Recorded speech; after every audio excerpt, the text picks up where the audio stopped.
The summer heat is sending people into swimming pools across the valley. There is no doubt that some of those pools won't have enough chlorine to kill dangerous bacteria. Our chief investigative reporter Morgan Lowe tells us which pools are more likely to make you sick.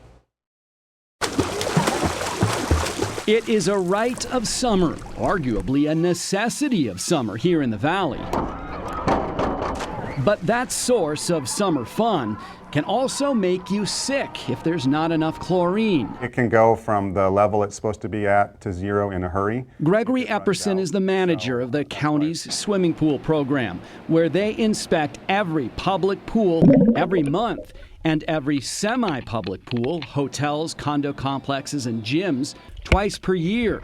The most common problem they find is no or low chlorine, which can lead to diarrhea. You could potentially spread E. coli, you could spread hepatitis, giardia, and then the big one is cryptosporidium. Epperson says there is something you can do to make sure your apartment complex or gym or favorite pool is being taken care of. You can ask to see the maintenance chart. According to Maricopa County's Environmental Health Code, that log is required to be made available to a member of the public upon request. So we did a quick survey and visited 5 Valley apartment and condo complexes. They had no problem sharing their chemical log. But only 1 out of the 5 offered to show us their logs. They have a pool maintenance company, but they don't have logs available. That one has a company that takes care of it, but they don't make their logs available. Health experts say this is important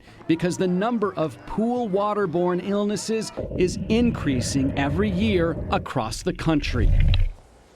The Maricopa County Environmental Services Department requires that the chlorine levels in most of these pools be checked at least once per day. All right, so who gets the most violations? Okay, so resorts and hotels, places and public pools that have a dedicated person that looks at this stuff, they generally don't have a problem. What they see the most problems with are smaller apartment complexes and HOAs where that's just sort of a job that a bunch of people do. Now, you talk to the county. What can they do if they find that a pool is not properly maintained?